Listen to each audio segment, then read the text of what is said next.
Tere, armas vaataja! Algab saade Naudime elu.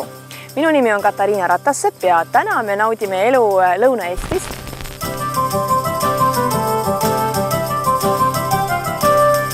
Saan aru, et sel suvel hakkab selle koha peal juba teist aastat midagi väga põnevat toimuma. Ja õige, keskajapäevad teised Ordolinnuses siis hakkavad toimuma ja just selle koha peal on meie 2-aastane unistus tekitada selline gurmee õhtusöögilaadne õhtusöök, mis on siis keskaegne. Meil on siia saab kaetud laud, rikkalik, mille taga hakkavad istuma näitlejad. 6 näitlejat on lauas ja ülejäänud on siis ümberringi lõbustamas. 13. juuli õhtul on esimest korda ja 14. on teist korda siis. Keskaegne turg siinsamas teisel Kirsimäel, lisaks sellele meistrid. Lastele on hästi palju tegevusi, on mõõgavõitlust, erinevaid meisterdamisi, loomaaed, laste mängude ala, väga uhke programm, ehk siis Rootsist, Moskvast, Lätist tulevad meile kohale erinevad esinejad. Mõlemad õhtud lõpevad tuleetendusega. Tunnistan, mul võlub silma vihu, ta on uhke mees.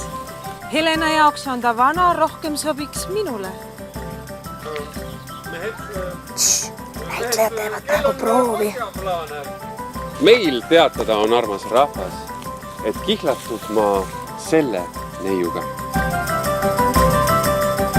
Gildimajas me korraldame erinevaid töötubasid, korraldame erinevaid laatasid, sellel aastal kokku 9 laata, mis on rekord. Erinevad sellised väiksemad sündmused on meil alati olnud, lastekaitsepäeva korraldame ja jõulumaad lastele. Võlumaa on meil selle nimi siis iga aasta detsembris.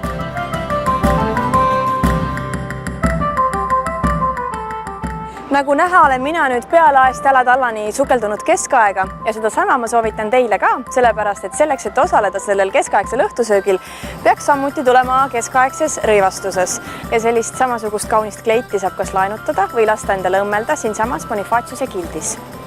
Aga mis teeb selle aasta erinevaks eelmise aasta keskajapäevadest on see, et sel aastal on Viljandi järvel viikingilaev, millega saab siis kas niisama minna sõitma või siis ajaloolise rännaku lõpus, mida samuti korraldatakse keskajal esimest korda siis sel aastal keskajapäevade raames.